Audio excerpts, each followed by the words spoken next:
Greetings to you all, and of course, welcome to this broadcast, impromptu but necessary. As you join the broadcast this evening, please indicate to me whether you can hear me clearly. That's both for YouTube and Facebook, and whether you're able to see me clearly. As you know that I'm not in my usual place where I would do broadcasts, but I'm here nonetheless. To more than anything else, address a sitting member of parliament for Region 10, Jermaine Figueira. He, after I would have done my broadcasts, addressing those imbeciles who sought to say that I should not have shook Irfanali's hand as a businessman. And I mentioned in that broadcast that Norton needs to address, if anything else, whether his members of parliament are receiving contracts.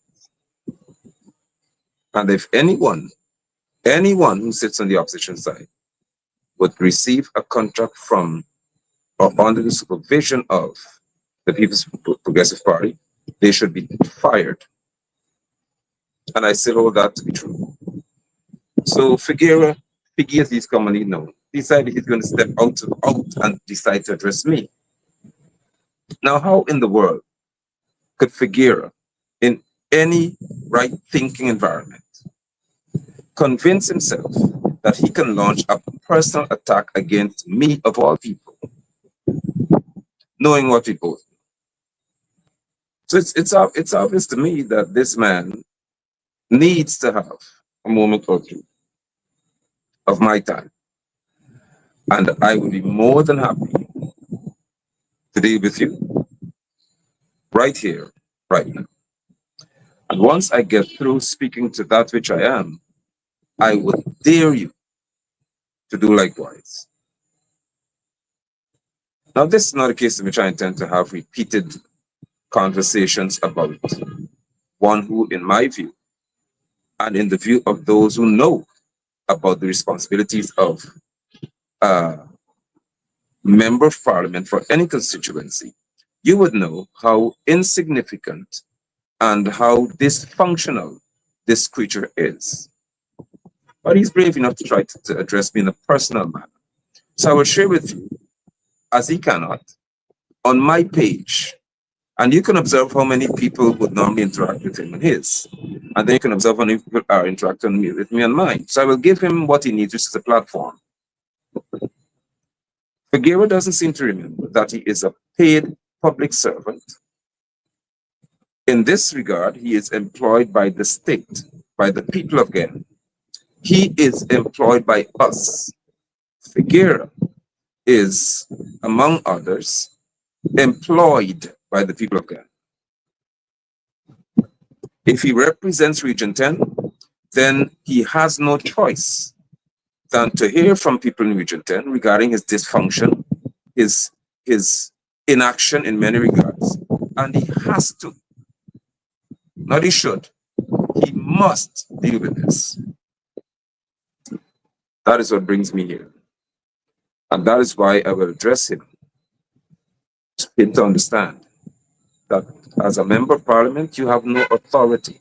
Don't even think that you can say to me whether I can address you or call your name. You're not that important. And I will call it because of your position as political and its dysfunction in reference to your conduct.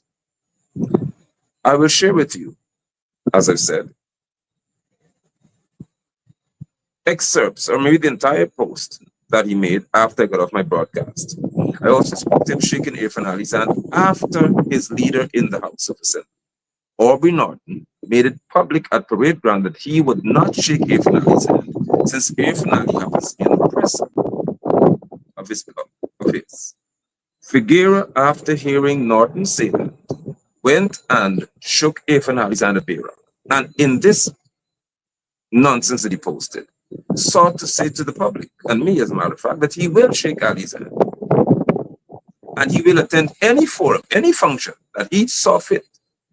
While he sits in the House of Assembly representing the PNC or APNU, a part of a Partnership for National Unity, AFC coalition, he can say publicly that he would do it. Now, may I inform you that I will not, and I have not, voted for the PNC, the PP, or any one of y'all, because I've said it to people of Ghana before. You have to qualify to earn my endorsement. And weak men and women, especially men, can never be endorsed by me. They're those who will call me. I wouldn't mention the names right now, but they'll call me and they'll ask for me to endorse them in their political ambitions to lead a party or something. And I do not do that.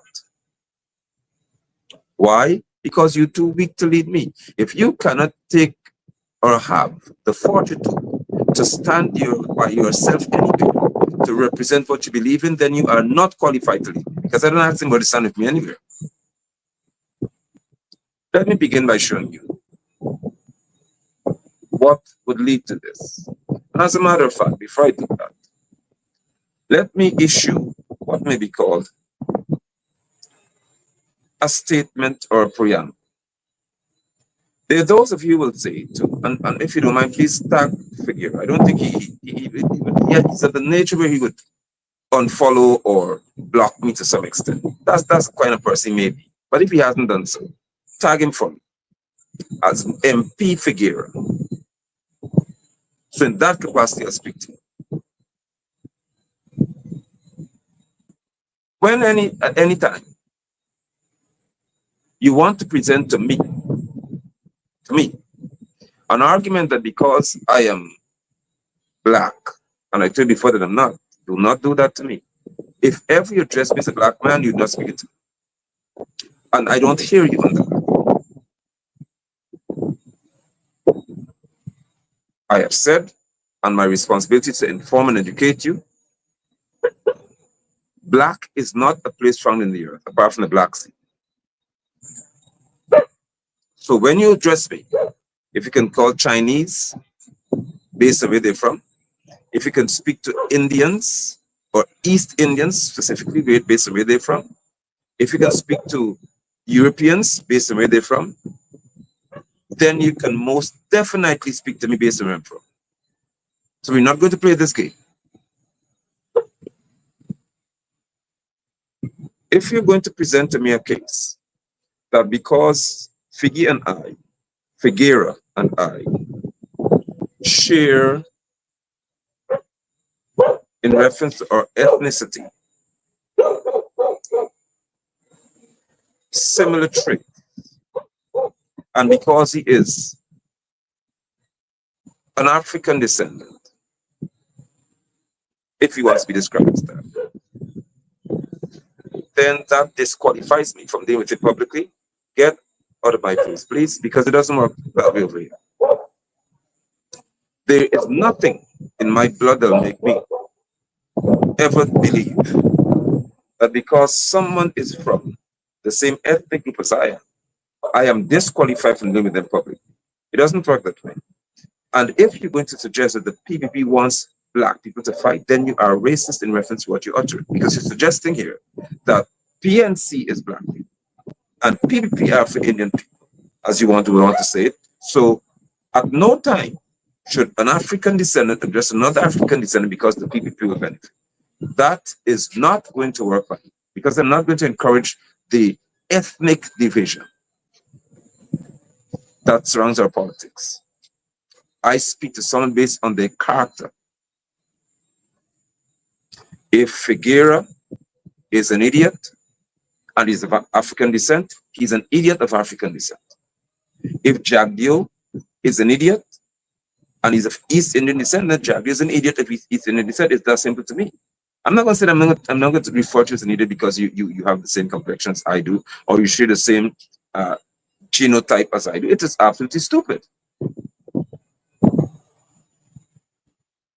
So you're not going to present to me this argument that because Figueira is of African descent, I should not address him. Do not do that on my page. Do not, I'm warning you, do not do it on my page.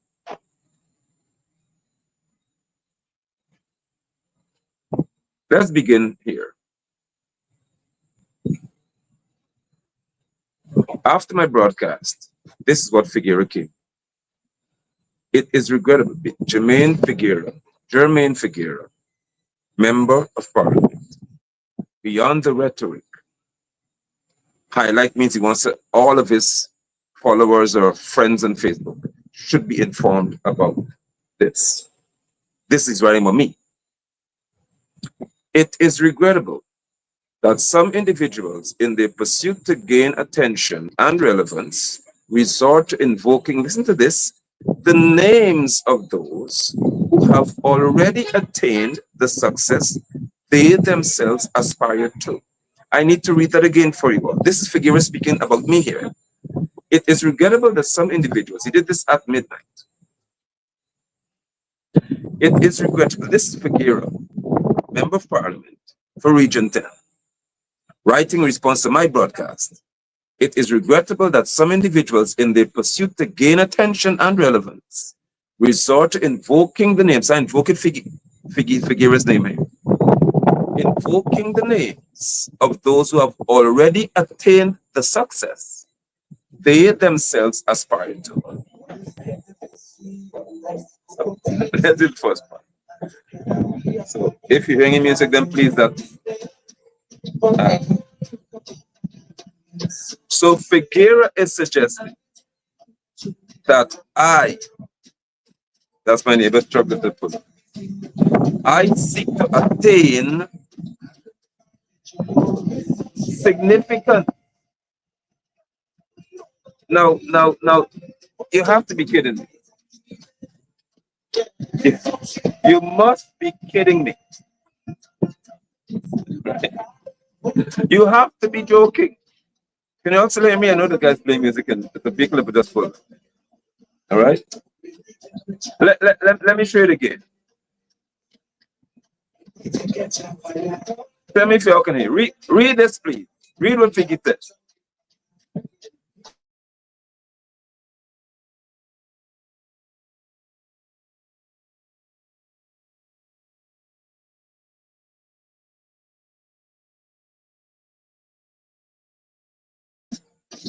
Can you also hear me clearly?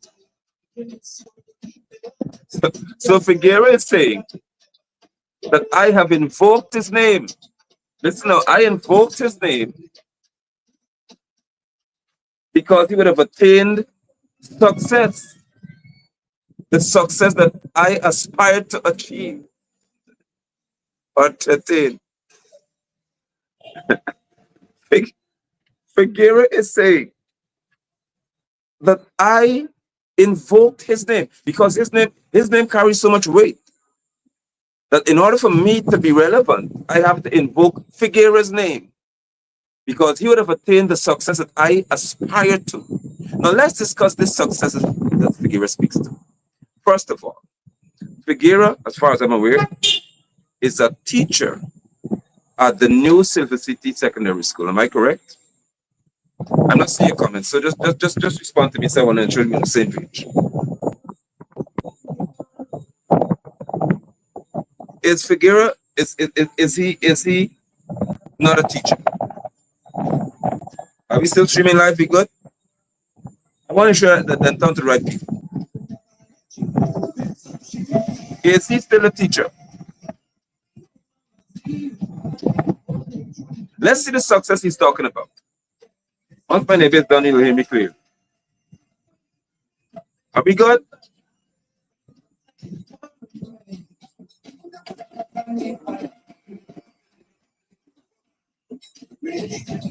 Okay, good. Thank you for the response. So let's talk about success here. German Figueira is a teacher at the new Silver City Secondary School. He has never served, as far as I'm aware, as the head teacher of that school. Right? He has never served as a head teacher. I'm going somewhere with this. Remember he's saying, let me show it to you again. This is what the member of parliament is saying. That his name was invoked by me. I had to mention his name because he's already attained the success that I aspire to attain. So we're now going to present in the secular arena or the work arena, what success Figueira would have attained as a teacher that I have now, right? And I can play some music, so that's why I'm here. Did I tell him to turn down for me? Hold on, let me talk.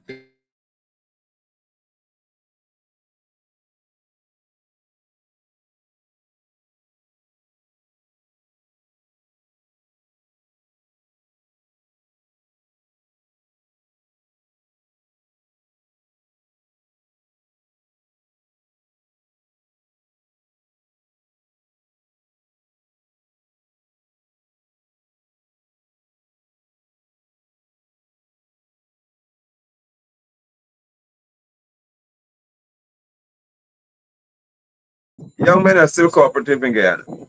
So thank you so much, man. I appreciate it. That's hard, bro. No, that's good. All right. So I, I, let's deal with Guyana Figueira in reference to your job.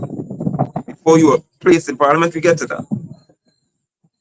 I served in Guyana as an education supervisor at that level. Let me help you with this. I worked at the same level as an education supervisor when I worked with the secondary school reform project on the curriculum instruction material assessment team. It's called the SIMAT team. I functioned at the same pay grade and rank as an education officer in the Ministry of Education. Have you ever attained that status? You serve as a teacher at New Silver City Secondary School, and you had to be put in parliament. We get to that. Nobody ever voted for you anywhere. But in reference to teaching, I went in Guyana before I left this country as high as an education officer's rank. Have you ever been there? I served as the chief examiner, the assistant chief examiner for the national grade 9 examination. Figueira, have you ever served in that capacity? I was responsible for in science, along with I think Ms. Lorna. I was responsible for the national grade 9 science examination all across Guyana. Have you ever served in that capacity? I served as the chief examiner for the national grade 6 science examination. Have you ever served in that capacity? My name, if you check Science in Daily Life, book 3, I am named as one of the 2 editors, content editors, for a national textbook in this country. If you check the science curriculum for Guyana, when it was used, I don't know what it is now, the SRP developed, my name is present as one who developed the curriculum for Guyana from grade 7 through 11. No, this is not political favors here. Nobody called because I was a member of parliament to give me a little hustle somewhere. This is in Guyana. When I left the country to head to and lived in the Bahamas, I served as a principal of a school, principal acting of a school in the Bahamas. Have you ever attained the status of principal acting?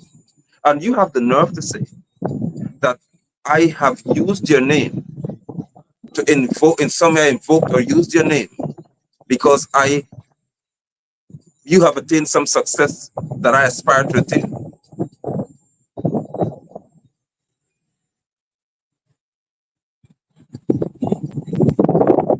I functioned as one who trained teachers in Guyana to teach science. Have you?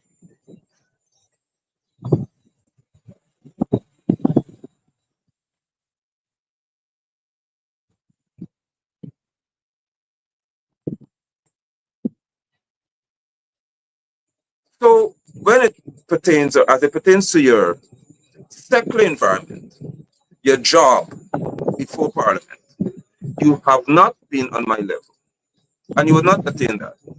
because you're not intellectually qualified to do so.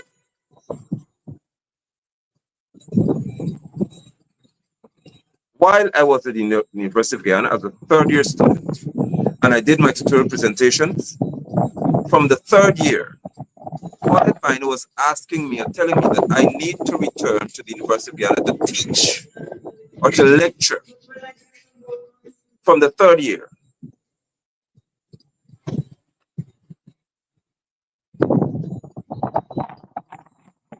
Have you attained that? Now let's go a little further. You may want to suggest that in the political arena, since you list yourself as a member of parliament, which is what you are, that I want to attain that success. Let's understand how Guyana's political engine works. And then you will tell me why I would want to attain what you have, which is being a selected member of parliament, not elected. At elections in Guyana, South America, the party contesting has to submit what is called a list, and there is the head of that list. So David Granger would have been the head of the list. David Granger, being the head of the list, would be requested to submit to the Guyana Elections Commission, GCOM. If it's 65 seats they're contesting for, 65 names. Figueira. When the dust settles and they say, okay, well, PNC would have had 31 seats, or APNFC would have got 31 seats. The PPP got 33 seats, and somebody got 1 seat. Mr. Figueira. Granger would now have to present to Parliament the number or the list of people who would be called members of Parliament. You were not elected. You were selected from a list of 65 and put in the House of Assembly. Who voted for you? That is the cheap, weak, nonsensical political environment you find ourselves in. And I don't agree with it because it's just stupid. If you were to, in Linden, contest on your own, not on the PNC strength, you had to stand on your own Figueira in any ring with me, with Sharma, with Vanessa Kissoon, with just about anybody else. You would fail miserably because it is known at this very moment that even as a mayor, which is of a lower rank than you are in reference to the strata of politics, Sharma Solomon has got far more influence in Linden than you do. He is seen more than you are seen. He is heard more than you heard, and he's done more than you have done because you are politically insignificant in Linden. You are a selected member of parliament. You were never voted for. I repeat, from a list of 65 names, David Granger had to decide if you would be chosen to go to the House of Assembly. You were never voted to, they never elected you to go anywhere. As would be the case of, let us say, a mayor in the US, or a senator in the US, or a governor in the US, where you have to fight on your own to be voted for by the constituents in your area, and they determine if you go there. In this case, even if Linden did not vote for you, they voted for Granger. They voted for Dagamutu, not you.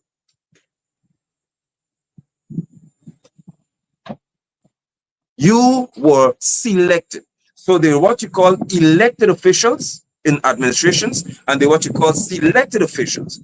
There were another, for example, was selected to be the regional chairman. Nobody voted for him to be regional chairman. When the PNC would have won Region 10, they selected a person to function as regional chairman. Dwight John has been selected to be the regional executive officer. He's not been voted for.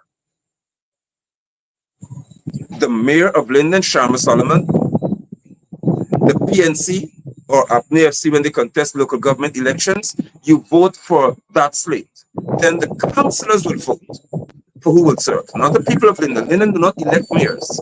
Councillors choose mayors. So even at the local level, people have the right to choose who would be a mayor. We can choose who will be a councillor, but we cannot choose who will be a mayor. In your case, we don't choose who will be the member of parliament. Granger does. Or the leader of the list does. So what political success have you had if you don't even have the power to put yourself in parliament? As I speak to you, Chairman Figueira, if Granger tonight scratches and say, you know what, I'm tired of Figgy, you are out. So what success do you have in politics if you cannot even keep yourself in the House of Assembly? Who is more insignificant than you, all who members of parliament, who are put there by somebody else?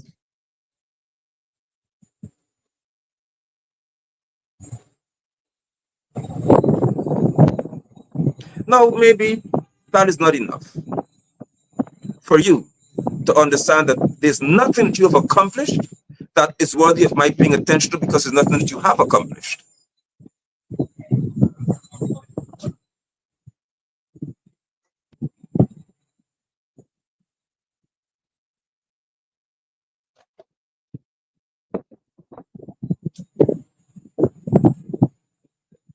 You sit in the highest seat in reference to regional or politics region 10. You are a member of parliament. Under you would be the regional chairman, then the vice chairman.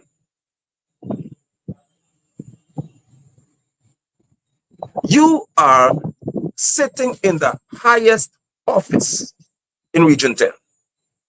And I would like to inform you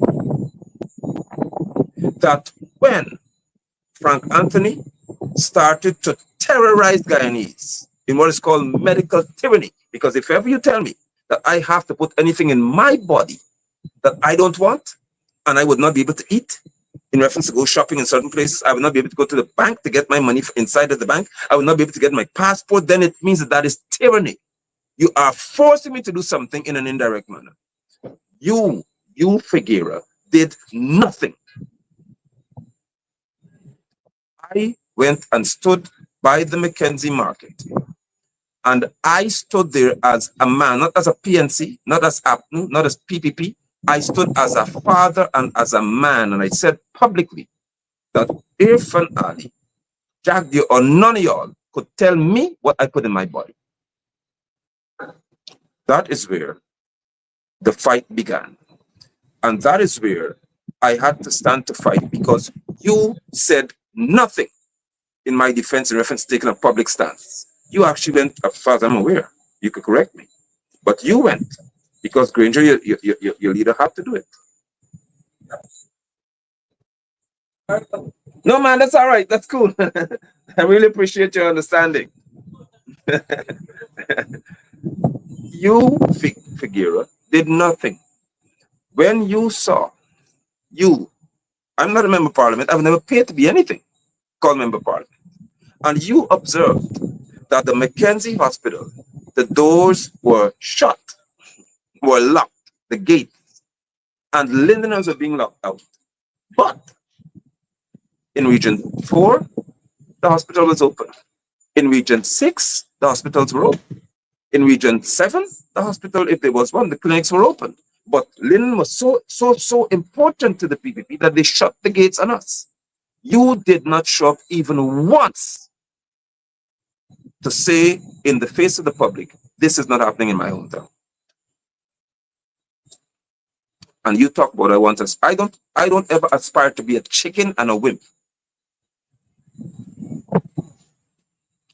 When the people got upset and went to the bridge, you got caught in traffic. You didn't come to protest. You lived in Wisma, so you had to have cause to cross the bridge, and you got caught in traffic. When you showed up, there was already a melee. There was the people were out there. I was there from the beginning, and you got caught in traffic at the bridge. When the persons, as they heard the police were coming and they had guns to come and kill whoever else it was, you Figueira was standing with me. You forget that? And you said to me that Irfan is your personal friend because you all have served on many committees, and you can call Irfan to try to do something. You said that. And I said to you, I'll call him.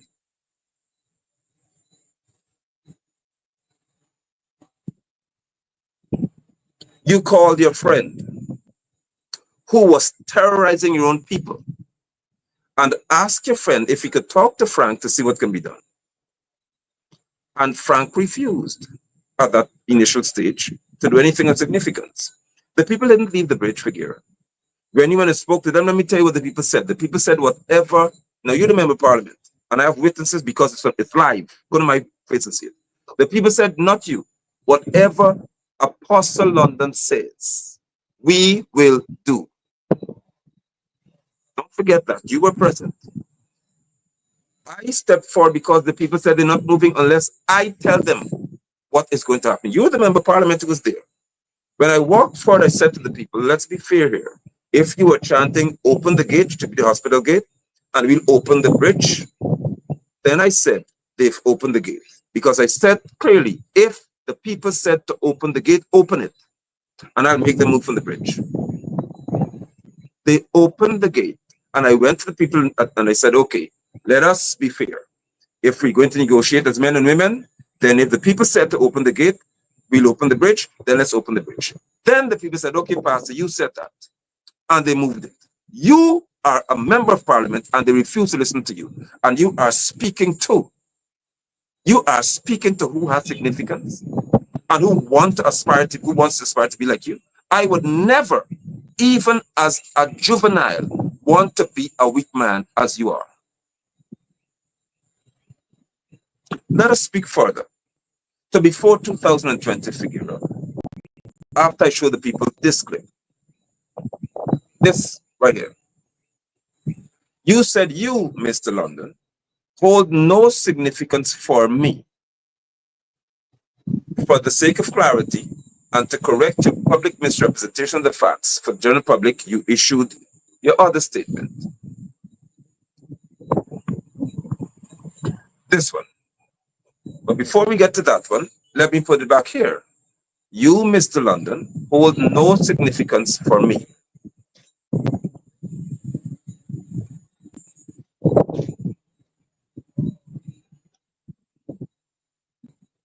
I will speak to that.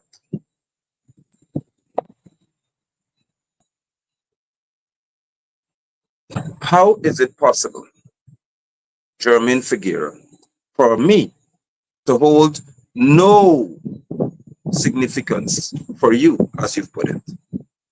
Yet, when I was sitting with you and the teachers, the male teachers, in the LEN building, you in 2018 came and sat beside me while I was waiting as a guest speaker for the GTUs. I think something was arranged for me to speak to them.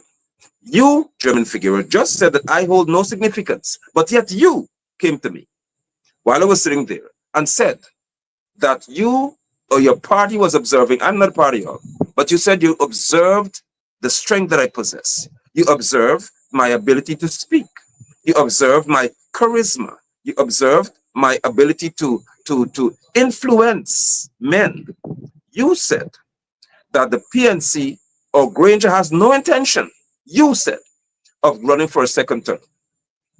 You said to me at that forum, sitting beside me, that what Granger desires to do is to have someone of my caliber who can enter the PNC and take over for 2020, because there was a leadership vacuum, because since they were looking for someone of a particular character. Now, how in the world, Figueira, could it be that I am insignificant, but I have no relevance or no significance to you, but you came to ask me to lead your political party, which includes you?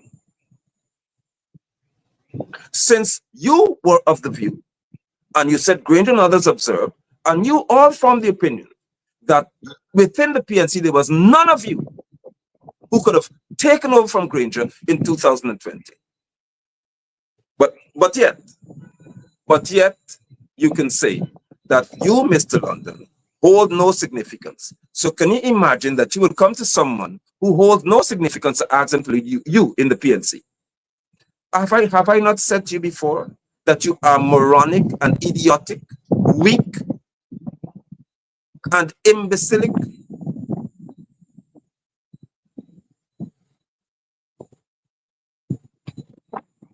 What did I do?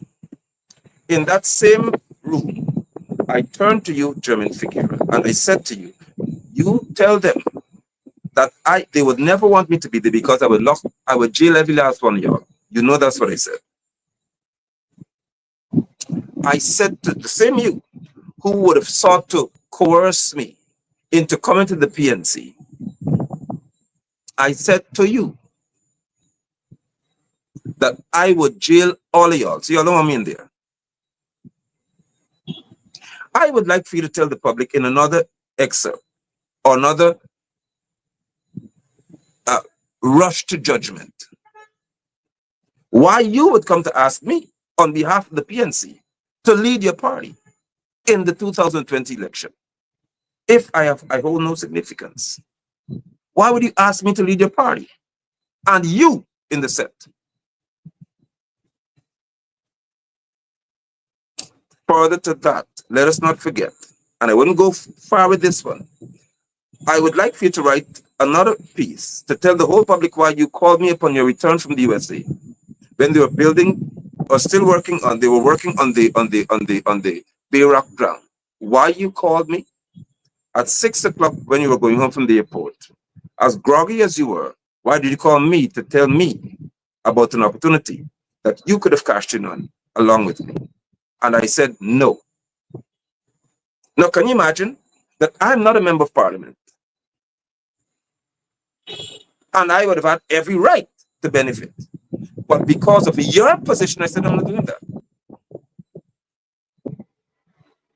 Now, should you want to test me, I will tell the whole world what you called me about at 6 in the morning. So even when it applies to principles and ethics, codes of conduct, I would not aspire to be what you are, because I would not be one who will call anybody at 6 in the morning to speak to opportunities while I sit in a political office. I'm not going to do that. I don't take things through the back door from anybody.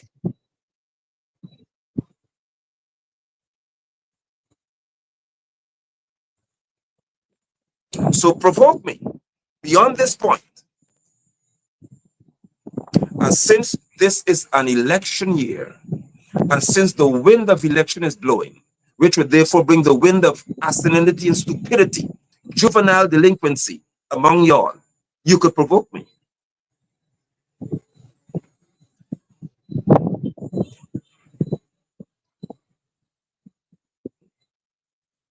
Now, I would like to know that there would have been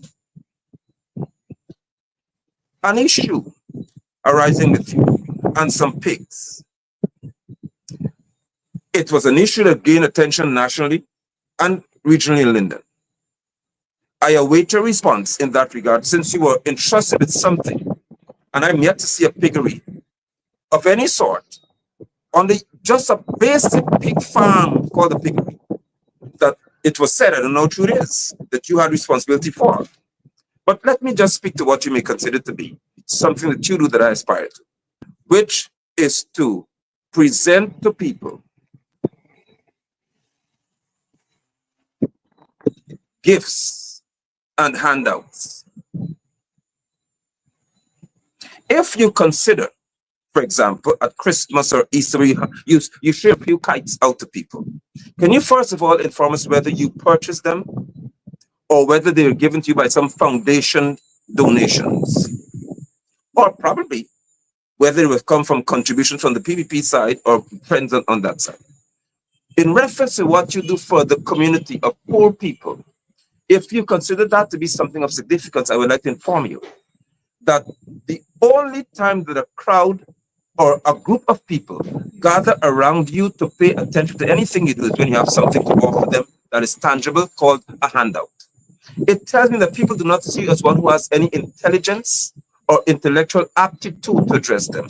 What you have is something to give to them, And when they receive that handout from you in their hand, they leave you because your presence is of no value with nothing in your hand.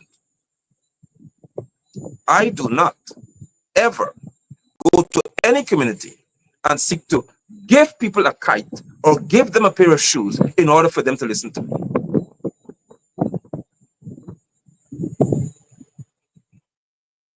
So if you're beyond the rhetoric, just speaks to giving poor people things, it tells me that you failed to implement any economic program in Region 10 that can bring those very poor people to a state whereby they can be employed and not rely on you for a kite or a pair of shoes that may come from somebody else.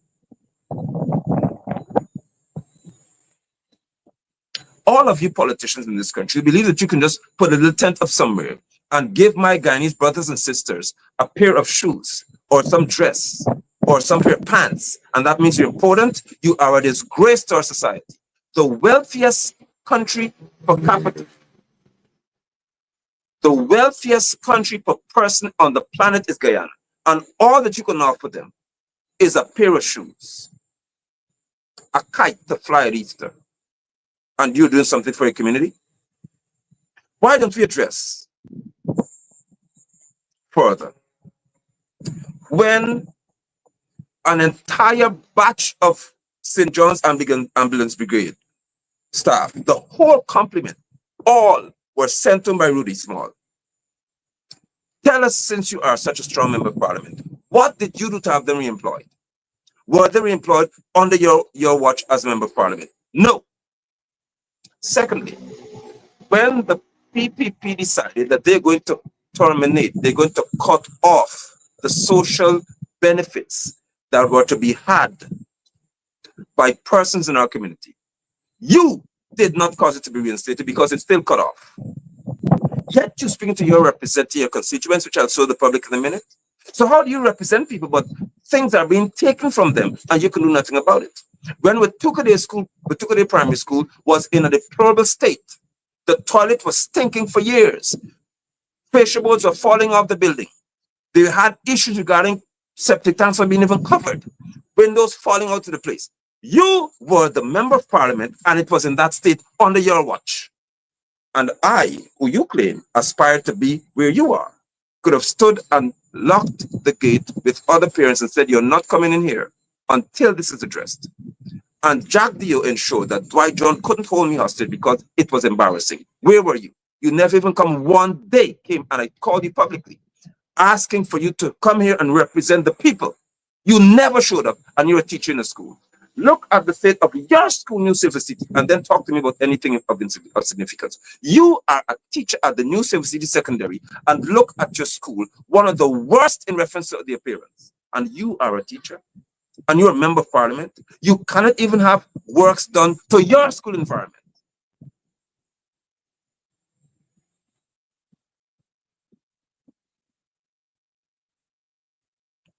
OSI has run a conveyor system from the mines all the way to the boat. They extract whatever they have to extract from the mines all the way to the boat. Nobody, as far as I'm aware, you never told me. You never told us because it hasn't crossed your mind since you don't even think that deeply. That we are not testing what they're putting on these ships. You don't know what materials and minerals are in bauxite. Wherever you find bauxite, if you don't know, you find many other minerals, substrates, byproducts. And you, with your political ineptitude and intellectual dwarfism, cannot even consider that the fact that Chinese could just put something on a conveyor way in the bush, in the mines, and roll it straight to a boat without anybody taking time to test every batch. It tells me what you are and what you represent. You cannot even protect what Lenin is known for, which is bauxite and its byproducts. But you could go write something about my wanting to aspire to be like you. Under which sun and on which moon will I ever make the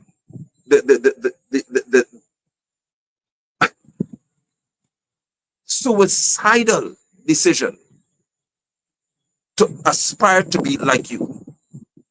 For me, it would be religious suicide, political suicide, social suicide, even economic suicide to aspire to be anything like that you are.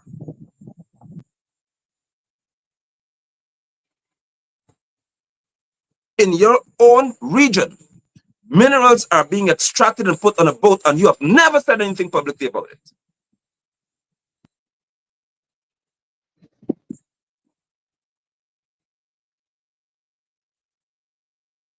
Can you tell us when, at any time, have you, Figueira, stood anywhere in Linden alone? Not when teachers are on strike and you come out, you see teachers go on strike. That's the most people you ever speak to.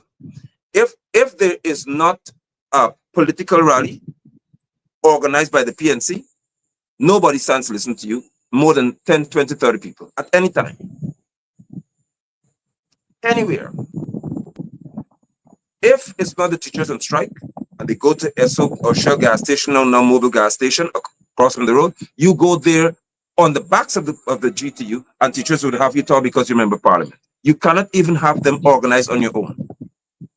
So there's no occasion when you can say that you have organized as an individual, a protest as an individual, to make something happen as an individual, and 200 people or 100 people followed you or paid attention to what you had to say.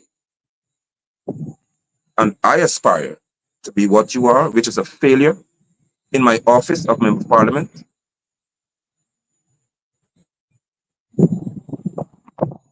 I have told you that as a Member of Parliament, you use the Wismar-Mackenzie Bridge. If you live in Wismar, which I think you do, you have to use it every time you go there. And some idiot removed what I said from the beginning. The middle span of that bridge isn't made for traffic to roll slowly, and Paul doesn't have to come and tell you all that. Have the plates put on the bridge running laterally along the same line of traffic, and you won't have a problem. Some fool decided they're going to just weld bars across the bridge, and you did nothing about it.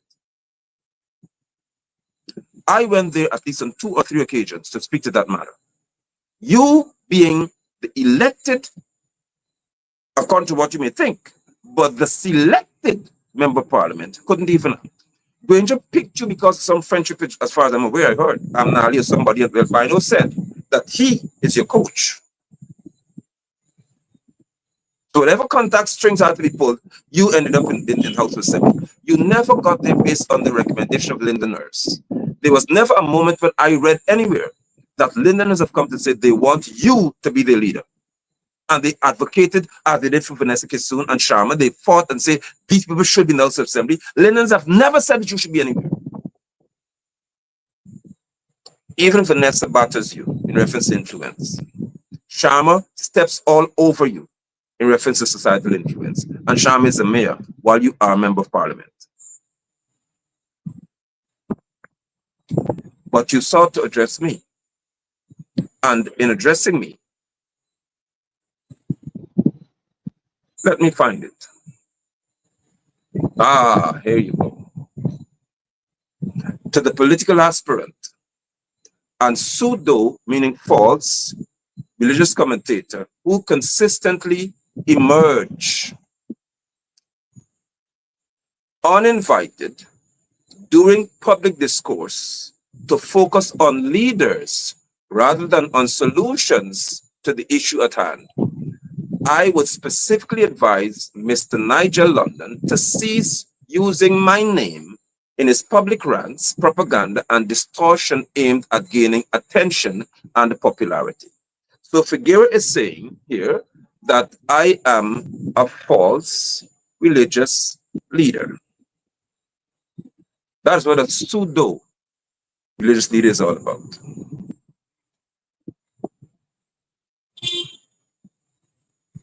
I am a false religious leader.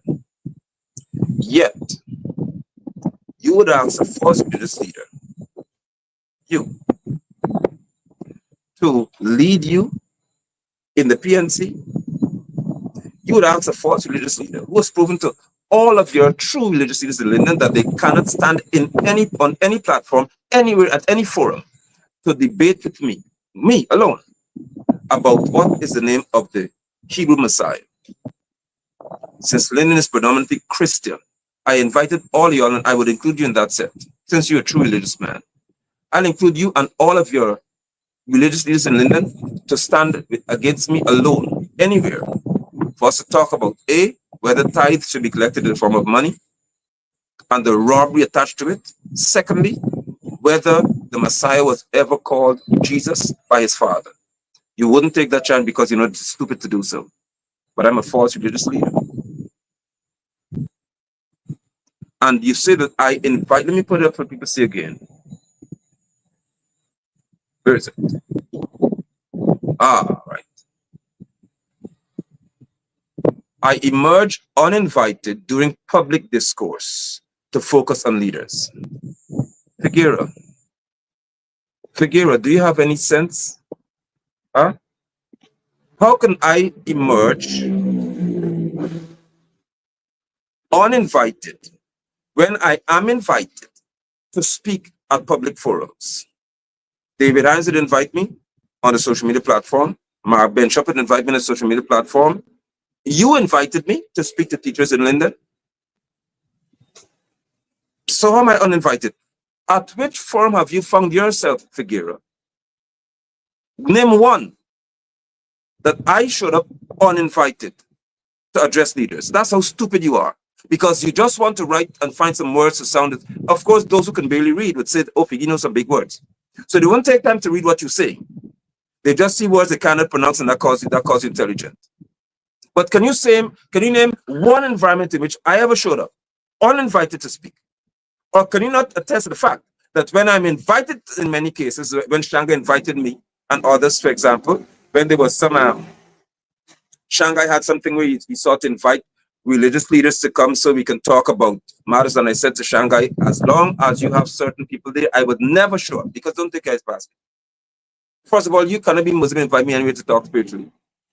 And I have no personal beef with Shanghai. Shanghai knows me, cool. But I'm going to say what I said. So I was invited, and I didn't even take the invitation. But you said I show up uninvited. Well, I dare you to name one forum, one that was held, where I showed up uninvited and said anything. Normally, Figueira, I receive phone calls, Figueira, from your colleagues, Figueira, asking me to stand to speak to matters that affect Linden. And it's normal, Figueira, for them to confess and admit that because you are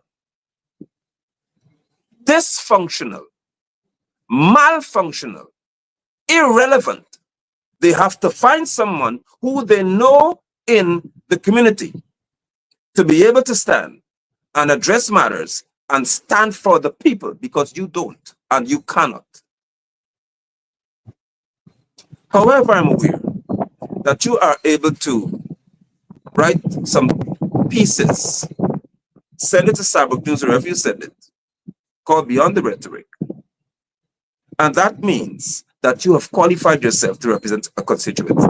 When the road leading to your house or your grandparents' house has got craters in it, when you cross the bridge, just over in Wismar, there's a huge hole extending beyond half of the road, and you cannot cause it to be fixed. You cannot. Now that's your hometown. That's the part of the show where you live.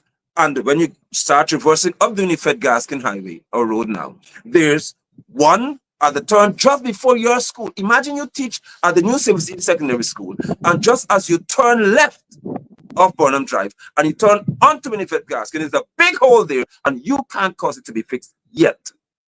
But you represent your constituency.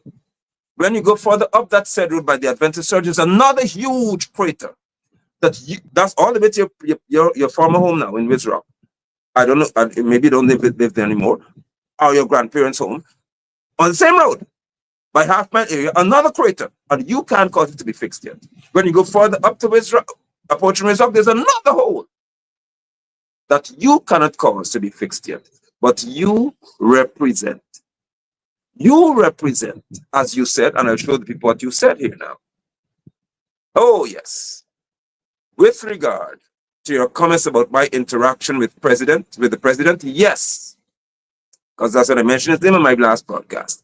Yes, I did shake the president's hand. Why do you say that? Because he knows exactly what he spoke about, which is always saying, Norton saying he would never shake Ali's hand since Ali's an oppressor. Here is Figueira shaking Ali's hand. This disgraceful political figure in the PNC, whose leader in the House said that he will not shake the hand of his oppressor. This one went and did the opposite publicly at Iraq. So here he's defending himself. I will continue to engage with anyone. Read it for yourself, Aubrey Norton, and at you on the broadcast, read what Figueira said about y'all. Norton said he would not do something. Figueira said that he will do it. And he'll engage with anyone, listen to the other one, or attend any public gathering or meeting in my constituency I deem appropriate. I deem, not we, because he and David Sears are the two members of parliament for Region 10. He is now saying that he doesn't have time with anybody else. If he thinks it's okay, now he's a selected official. Nobody elected him. He was chosen by Granger, or through whatever means, to go to the House system. Nobody voted for him. And he could say that he could now decide whether something is good. He will go if he deems it appropriate, provided such interactions contribute positively to my work. Listen to his work, and he isn't ashamed to say this, which is to represent all the people and the communities of Region 10 and, by extension, all of Guyana. No one, especially those who do nothing but talk, will determine that regard.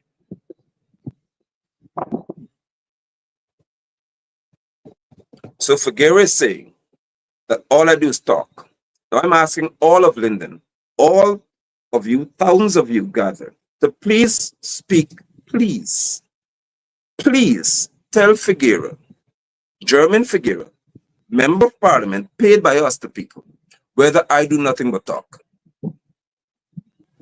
No, I know, but please tell him. Somebody on this broadcast, please inform, because the fact that Figueira could say that tells me that it is very, very possible, highly likely, significantly possible for him to now be influenced by, or for him to now be morphing into the likes of Jagdeo. Because it takes either Jagdeo or Ali's nature to say that I do nothing but talk. You have to be tipping your foot over to the other side. Because there's no way that anybody who is on social media will say that I do nothing but talk. I mean, for heaven's sake, who would say that when I stood at Mackenzie Sports Club to defend my community, when I stood at the market to defend my people, when I drove my car to Georgetown, which you never did? I didn't ask anyone for fuel. I didn't ask you for some money if you're going to give me some fuel. I drove my vehicle to Georgetown to protest at the Square of the Revolution. Not asking Georgetown people to. I drove to Georgetown, me, at least 4 or 5 times, to stand at the Square of the Revolution to speak to people being forced to take vaccines. Where were you? Nowhere to be found. And you say that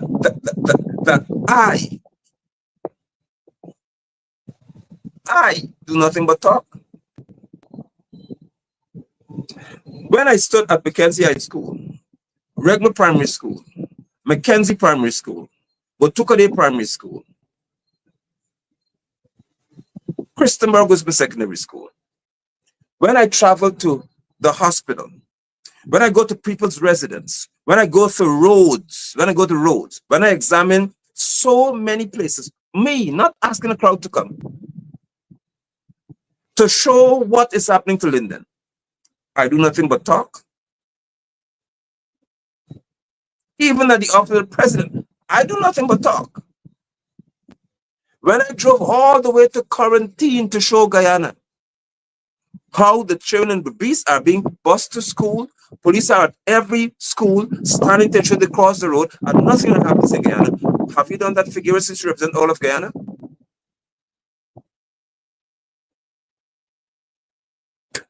Imagine you can say that I do nothing but, well, if I do nothing but talk, Figueira, then you do nothing but breathe. It's been a while since I've seen a member of parliament as dysfunctional as you. There should be a law in place that you should be jailed for taking money under false pretense in the context of serving in a capacity that you don't. You should be serving the people, as you said. But when have you stood in protest to protect our rights, to defend us even on the highway, Figueira? When you were a member of parliament in 2020, Grain just said through at the foolish campaign season that they put lights on the highway that you drive, I, who do nothing but talk, had to go live on the highway and show the whole world that you're lied. And yet people say I'm PNC. I was the one who did it, who showed people that out of 45 miles, you have lights for 2 miles. And you have the gall to say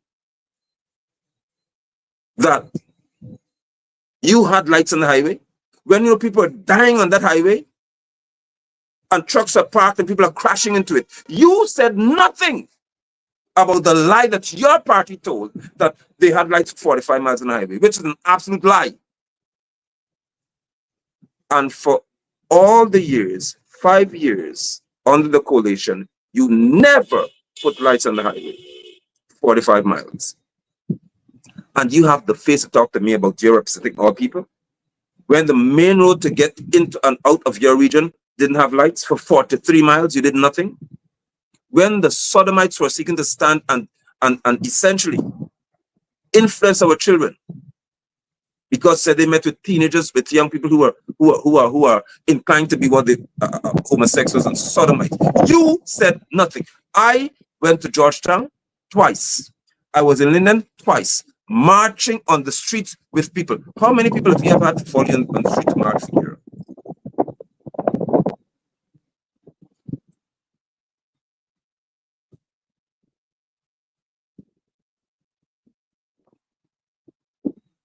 How many? I don't normally do this, but I'll entertain Marcin Erskine for 2 seconds, or Stein.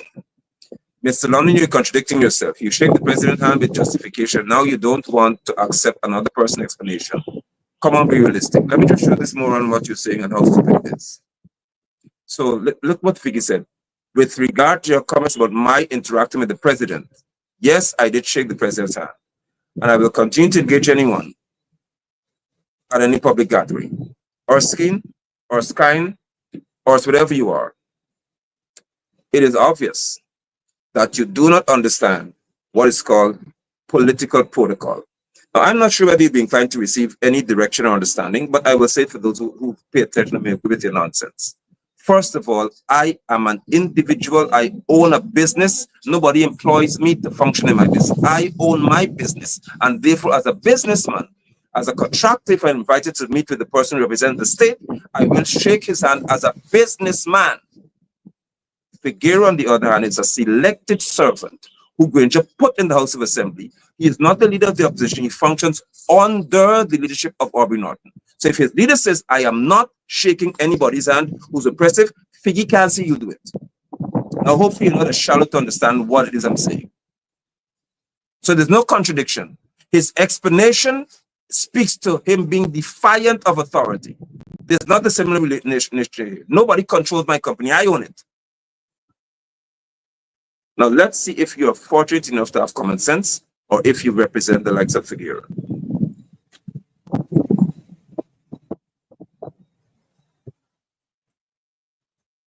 If, as a political party, your leader stands to say, before all on parade ground and before the cameras and everything else, that he would not shake the hand of an oppressor, it is only common sense, sensical, to dictate that, listen, I would not do that because my leader is making a political statement, which I have to endorse, or I should stand by since we are one. Moso Figueira is not a leader of the PNC. He is not a leader. He is a selected member of parliament.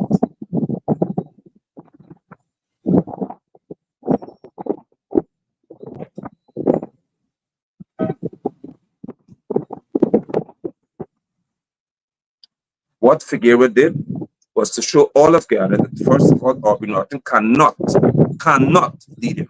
That's his actions. His actions demonstrated that.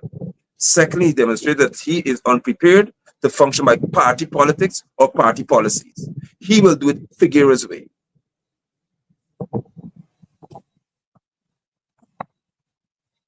Thirdly, he already announced to me that Ali is his friend.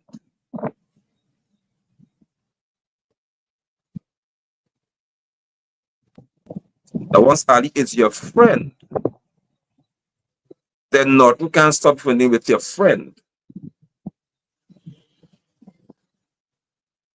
The most important part is where Figgy thinks that people are stupid. So this is what he's saying unequivocally. I, Jermaine Figueira, Member of Parliament, wish to unequivocally state that I have never received a government contract under either the Granger or Ali administrations. However, like any citizen of Guyana, I retain the legal right to submit a bid for a contract in the future, should I choose to do so, just as you, Ms. Dunn, have the same right. Please read that.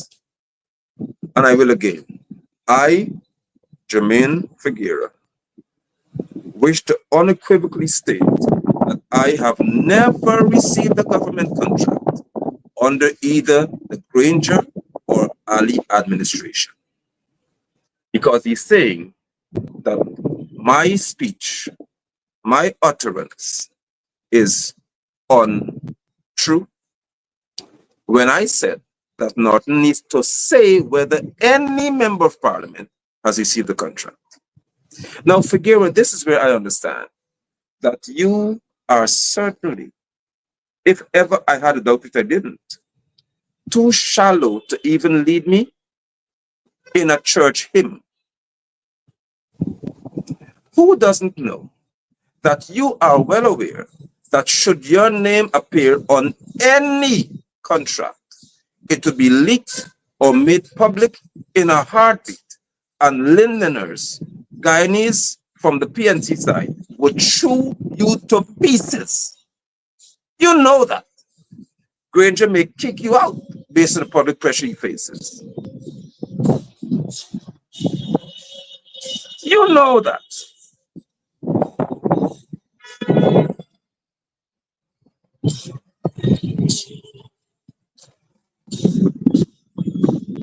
So what do you do? What do you do? You would say the most stupid thing a politician can say, which is, listen, I have never received a contract. And any Sunday school fool would sit and believe you in the context that you presented. Because we don't have any idea. I'm not saying this is a case, but I'm just saying that based on what you've said, Figueira, we have no idea of shell companies where the PPP is doing it, where their ministers in government or their brother, their cousin, the dog, the parrot, the bat, the roach in the house, even they dig the yard to find an earthworm. Everybody has a company, some fancy name somewhere, and they're getting contracts. But the minister would say, I have never received a contract. I, and they say the names, have never received a contract because it's a conflict of interest, and I will never receive a contract. Figure, are you that daft to think that I'm not that? Everyone who knows and understands politics would know that you can't do that. However, Jermaine Figueira, I went publicly, first on Facebook, on the day when they said Edger was coming to discuss this matter regarding contracts, and I said that I will go to the Tuka guest house, and based on the fact that I am a building contractor, among other things, own a company, I will engage the state in proving to me whether I'm qualified to have one. If nail tech could have it, eye techs could have it, hairdressers could be contractors when they know nothing about this. I will go for them to tell me where I'm disqualified. I made that public beforehand. When I got there, Figueira, guess who I saw? You walking to the back going where you're going. You were there before me. What did I do? I was there publicly. I took the pre-qualification form, filled it out publicly. I sat there, you saw what Sancho and others were involved in. Whoever it is took my photograph. Posted it all across the place saying that, okay, then I came, and what did Jackie Bones say? I came as a soup drinker. So the narrative that you never ever dealt with was that if anyone were to receive a contract under the PPP administration, that person's soup drinker. So we're not qualified to receive contracts unless you drink soup from the PPP. You could not deal with that. And you were in the same group as I am when she said it and said nothing. So you represent all people. Norton was in the group and he said nothing. Because the Mackenzie Sports Club members group, it was put in there by Jackie Bones. And you said nothing. But you represent all people. When on the Saturday Figueira, contractors, not members of parliament, contractors were called to go there to sign the contract document. I was there. You were there. Just observe. You didn't go for any other purpose, right? I signed the contract. I came home and I went on a live broadcast to tell I'm the only contractor who did that. There's no other who did it from Linden. I sat permitted to say that I received a contract from the Ministry of Public Works. The contract, the total cost, all the work involved and everything else is about $2 or so million. I am the only man who did that. You know why? Because transparency is my first name. You all can have nothing on me because you have many things to not tell the public. I do have nothing that I cannot address publicly. Why? Because $12 million of the taxpayers' money, including mine, is put under my watch to construct a road or a part of a road for the community. So I owe that to the community. I owe that to the community. Understand what I'm saying to you? I owe that to all of Guyana that you say you represent, that if I receive $1 from the state to do business with the state, the people of this country must know that I'm doing their business. That's what you call honesty.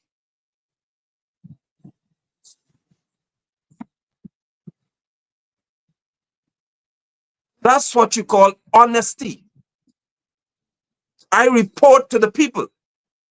I don't report to the PPP. I don't report to PNC. I report to the people of my nation that I have got money to do work for you, and I will make that work happen. I will show them the progress that I'm making in reference to their work.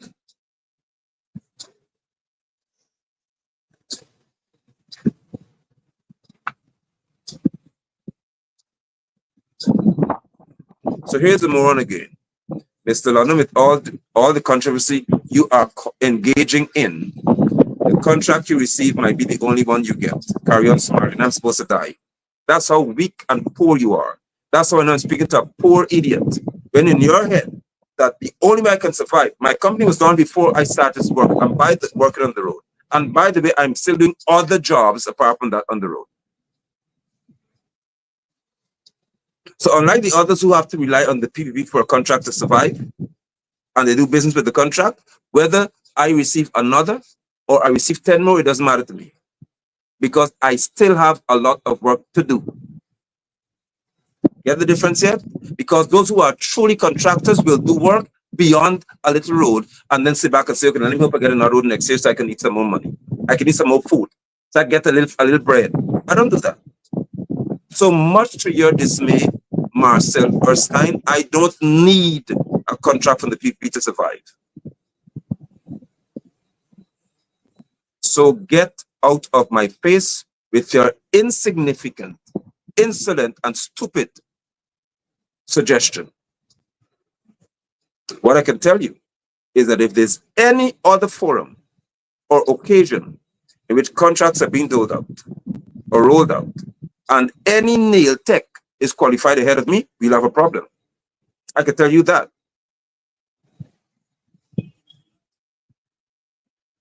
Don't do it. Don't even take the risk. No one can threaten my livelihood in Guyana because no one controls how I eat in Guyana.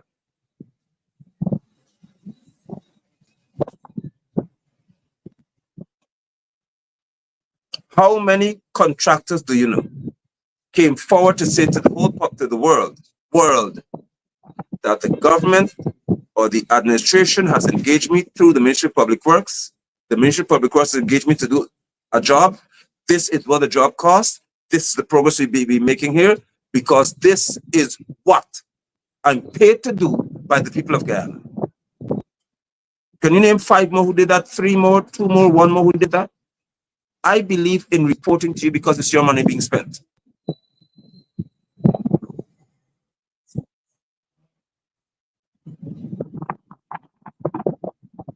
Figueira, can you in your right mind ever fathom that I would sit to think that you would say to all of Guyana, look, I've signed my name in a contract as a member of parliament who is the chairman of the public procurement committee? Huh?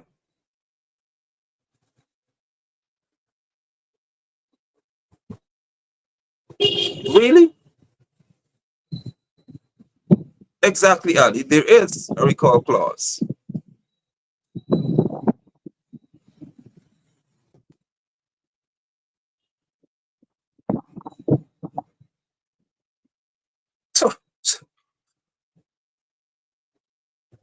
So when you're going to tell me, when are you going to tell me that I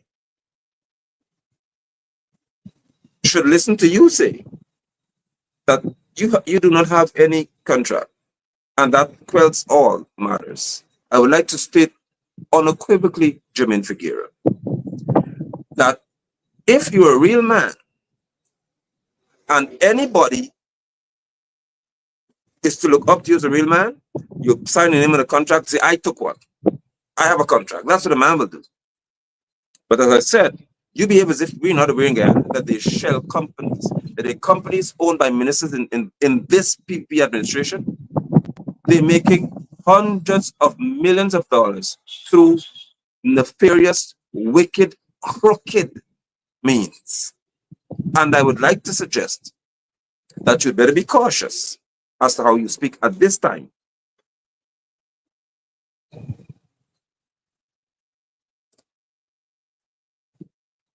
What you would not have the luxury of doing is ever seeking to speak to me personally on any matter and launch a personal attack against me at any time if you have common sense.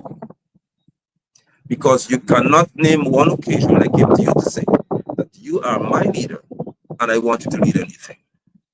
Never. I could tell the whole world that you came to me to ask me to be the man to replace Granger since he never intended to serve again in 2020. And as far as I'm concerned, he did everything in his power to not win the election. I told her that before.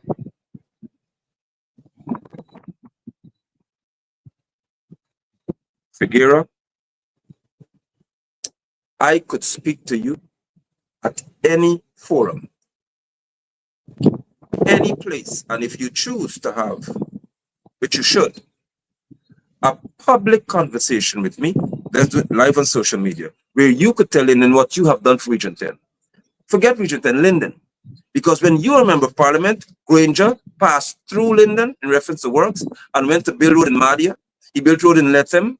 He did so much work in Maruka and all those places. And Lyndon, by GRA, the same way they have to pass through, was left in shambles, disrepair. It was disgraceful while you remember parliament. And you want to seek to speak to me and launch a public attack that I aspire to be like you? I have never aspired to be selected to serve in Parliament because I understand the selection process. Do not ever think that you can grow beyond the short pants of grade 7 politics. You're not ready for grade 11 politics yet. Stay in your short pants in grade 7 politics. Don't ever cross my path again and think you could get off with it. Sit small and learn from the big ones. You're not in the category yet. When you go to the rum shop, you have the quarter bottles, you have the half bottle, and you have the large bottle. Know your place on the political shelf.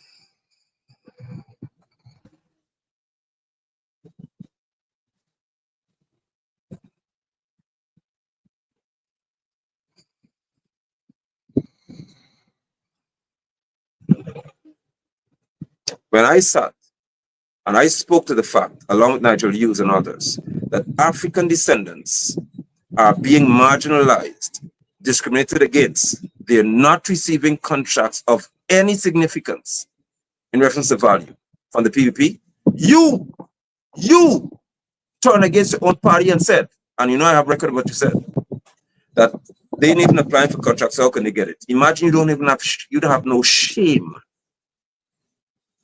to suggest that African descendants are not getting contract because they're not applying for them, when you know fully well that in order to qualify for certain contracts in this country, you have to have a certain sum of money available to you or assets, and African descendants don't have it. And you being one of them will sit and defend the reckless destruction of your own people.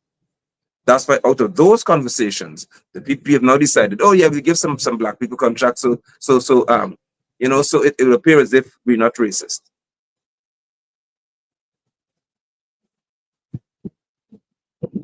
Look at the facts. Nobody voted for you, Figueira. Nobody has voted for you at any time.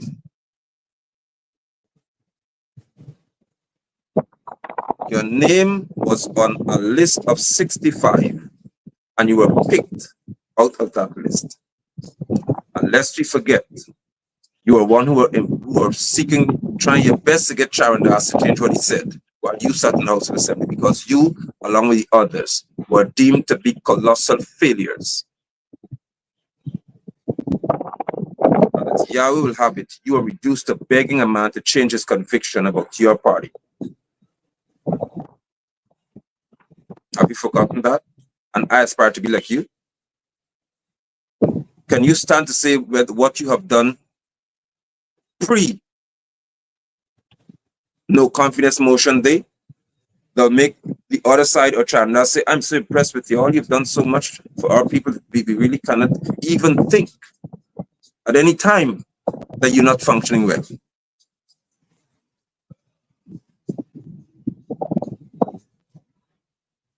Do not ever consider, even in your wildest dream, that you are qualified to even sit in the same room as I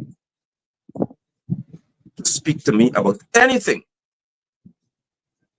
of intellectual or political significance. Don't do it. And do not ever think that you can launch a personal attack, say that I'm a false religious leader, and get away with it. Not because I'm concerned that you have people who you can influence. No.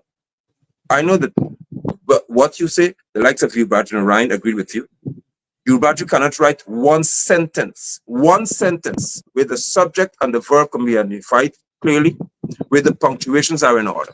Former Mayor of Georgetown, you, Badger and Ryan, who cannot speak for 2 minutes without contradicting every possible law of English language. You, Badger, could agree with you. How tragic. Because Hubert cannot pronounce half of the words you wrote, he doesn't even know what you said. He just knows you said something about Nigel London.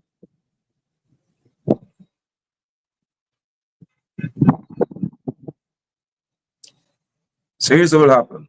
If you're not careful, and if your ilk is not careful, there are ways that I can hurt you politically that you will never recover from. I'm not speaking physically. So when you go to campaign and write to the people, everyone will go, This broadcast is here. There are ways that I can hurt your entire party politically that you don't want to deal with. So tread very lightly with it.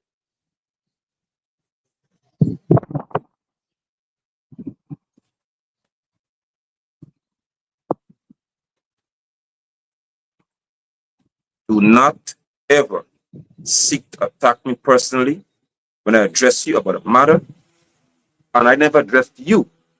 I addressed you regarding your shaking Ali's hand, which was disrespectful to your leadership of your party. I never addressed you regarding any contract because I know your name will never be signed on any.